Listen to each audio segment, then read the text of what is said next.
오늘의 사연 시작합니다. 안녕하세요.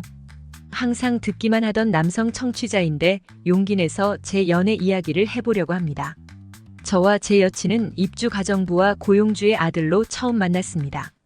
네, 그러니까 제 여친이 처음에는 가정부로 저희 집에 일하러 왔던 것입니다. 저는 무역사업을 하시는 아버지의 장남이고 나쁘지 않은 환경에서 자라왔습니다. 어려서부터 집에 일하는 사람이 항상 있어 왔고 지금은 제 여친이 된 그녀 역시도 그렇게 알게 된 사람이었습니다. 그리고 그녀와 저는 8살 나이 차이가 납니다. 제가 27살 대학원생일 때 그녀가 저희 집에 입주가정부로 들어왔고 저는 첫눈에 그녀가 가정부나 하고 있을 여자가 아니란 것을 눈치챘습니다. 아니나 다를까 대학도 나오고 번듯한 직장 생활도 하던 여자였습니다. 가져온 이력서를 읽어보신 아버지는 그녀를 소개해준 분이 하도 신신당부를 해서 마지못해 가정부로 들였을 뿐 원래는 아버지 회사의 직원으로 채용해도 충분한 실력과 경력을 갖춘 사람인 것을 알고 굉장히 안타까워하셨습니다. 30대 중반에 남편을 잃고 세상으로 다시 나온 그녀는 두 아이들을 키우기 위해서는 무엇이건 해야 했습니다. 경력이 이미 단절이 되었기에 취직은 쉽지 않았지만 그렇다고 전혀 길이 없던 것은 아니어서 어떡한 사무직으로 취직하려고 보니 월급이 너무 적었습니다. 그래서 아이들과 자신이 기본적인 생활을 하며 살아가려면 아무래도 월급이 일정 정도 되는 직업을 구해야겠다고 마음을 정했고 그러면서 주부로서의 경력을 살려서 취업을 해보면 어떨까 하며 입주가정부가 되었다고 했습니다. 그렇게 해서 아이들은 그녀의 친정 부모가 대신 키워주기로 하고 그녀는 저의 집에 들어오게 된 것이었습니다. 그녀가 들어온 뒤로는 집이 아주 깨끗해진 것은 물론이고 제 방도 전에 가정부가 치운 것에 비해 말도 못할 정도로 깔끔해졌습니다. 얼마나 야무진지 물건 하나도 함부로 내버리지 않고 아주 자상하고 배려심 있게 더구나 제가 귀찮지 않을 만큼 섬세히 조목조목 메모로라도 의견을 물어서 모든 일을 처리하는 것이 아주 인상적이었습니다. 그녀는 음식도 아주 잘했고 제가 좋아하는 반찬이 무엇인지도 금방 파악했고 싫어하는 반찬은 굳이 애써 먹이려 하지 않으며 살짝 곁들여서 입에 익힐 수 있도록만 해주었습니다. 빨래 하나라도 아주 정갈하게 정성 들여 말렸다는 느낌이 가득했고 겨울에는 제가 집에 들어올 시간이 되면 미리 따뜻한 차를 준비해서 마음과 몸이 안정될 수 있도록 해주었습니다. 그녀는 아직 젊고 아름다웠고 원숭미가 있었습니다. 우리 집에서 3년간 일하는 동안 저는 그녀를 통해서 성숙한 여자의 배려심을 알게 되었고 그녀의 전남편이 무엇 때문에 그런 아름답고 살림 잘하는 여자를 내버리고 갔는지 이해가 되지 않았습니다. 그리고 당시에 제게는 사귀던 여자친구가 있었습니다. 그녀는 저의 아버지 친구 딸이었고 집안이나 자라온 환경이나 서로 다들 잘 알고 지내고 있는 사이였으며 결혼까지 염두하고 만나던 중이었습니다.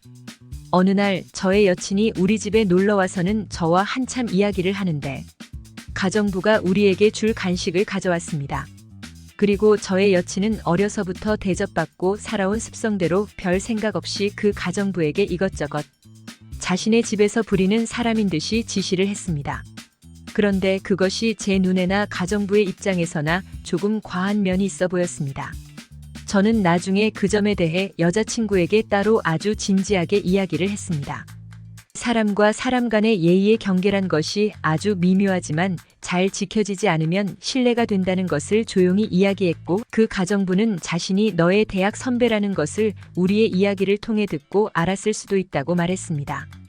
더구나 너가 지금 하고 있는 일을 이미 그녀는 10년도 더 전에 거쳐간 사회 선배님이기도 하다고 말했습니다. 그리고 그 모든 것을 알고 있는 가정부 입장에서는 너의 태도에 일정 정도는 마음을 다쳤을 수도 있다고 덧붙였습니다. 그러자 저의 여친은 조금 뚱한 얼굴이 되어서는 자신이 실수한 것을 그제야 깨닫게 되었습니다. 이후로 여친은 우리 집 가정부를 대하는 태도가 조금 조심스러워져 갔고 그럼에 따라서 가정부 역시도 제 여친에게 이전보다 더 다정히 친절히 대해주었습니다. 그리고 저는 이미 30대를 향해 가는 남성이었고 성숙한 여자에 대한 허접한 환상 같은 것은 이미 애송이 시절에 지나온 상태였습니다. 오히려 현실적으로 여자를 보는 눈이 갖춰가던 시기였기에 늘 집에서 마주치며 근접거리에서 지켜보며 면면을 파악할 수 있었던 우리 집 가정부. 그녀에 대한 시선이 어느 틈에 정이나 애틋함의 감정으로 나아가려던 중이었던 것 같습니다. 그리고 지금 돌아보니 그건 어떤 사건을 기점으로 더 익어가는 감정이 된 것 같았습니다. 어느 날 제가 길거리에서 친구들과 오랜만에 한잔하고 혼자 골목을 걸어 나오는데 길 어느 지점에서 가정부 그녀를 보았습니다. 그녀는 자신과 비슷한 나이대의 한 남자가 작은 말 다툼을 하고 있었는데 대화상으로 보니 전 남편 같았습니다. 그녀는 아주 상심한 상태로 눈물을 훔쳐내며 남자에게 뭔가를 하소연했고 남자는 매정하게 말을 맞받아치고는 그녀의 따귀를 아주 매섭게 후려치고는 자기 갈 길을 가버렸습니다. 저는 몸을 숨겨가며 그 광경을 보고 있는 중에 이상하게 아릿한 아픔이 제 심장 속으로 파고드는 것을 느꼈습니다. 늘 집에 함께 생활하기에 가족 같던 그녀가 아주 괘씸한 남자에게 고통을 받고 있다고 생각하니 젊은 혈기에 너무 화가 나더군요. 남자를 따라가서 아주 혼을 내줘버릴까 하는 생각도 치밀어 올랐고 한편으로는 그녀가 얼마나 마음이 다쳤을까 싶어서 안타깝기도 했습니다. 저는 이후로 그녀가 마음이 쓰여서 견딜 수가 없었습니다. 집에서 마주치면 그녀 안색부터 살폈고 아이들은 잘 크고 있는지 같은 것들을 인사치레인 듯이 물으며 그녀에게 신변의 불편함은 없는지를 알아보려 애썼습니다. 그녀는 차분하고 인내심 강한 성격답게 자신의 고통을 내색하지 않으며 자신의 가족이나 자신이나 그저 별거 없이 다 잘 지내고 있다며 고맙다는 말을 덧붙였습니다. 하지만 제 입장에서는 마음이 편하지가 않았습니다. 그리고 그녀가 고통스러운 것을 제가 어떻건 해결해주고 싶었지만 나서서 마음대로 할 수 없는 저의 상황이 답답해졌습니다. 그러다가 어느 날 장을 보고 돌아오던 그녀를 길에서 우연히 만나면서 데이트 비슷한 것을 시작했고 그날이 기점이 되어 우리는 차츰 이끌리듯 연인의 길로 들어섰습니다. 물론 가족들은 지금도 우리 사이를 하나도 모릅니다.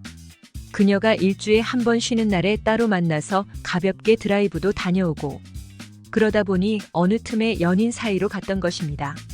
그리고 지금 그녀는 우리 집 일을 그만두고 제가 선배에게 부탁해서 알아봐준 직장에 다니고 있습니다. 저는 집에 허락을 얻어 그녀와 결혼도 할 생각이 있습니다.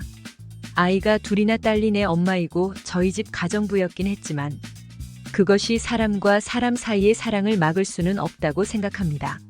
앞서의 제 또래의 여친과는 몇 번의 다툼 후에 허무하게 헤어졌지만 지금 만나는 그녀는 항상 순종하고 헌신하는 여자입니다. 물론 저 역시도 그녀가 더 이상은 세상 아픔을 겪지 않도록 애쓰고 있고요. 오늘의 사연 여기까지입니다. 구독, 좋아요로 응원해주세요. 감사합니다.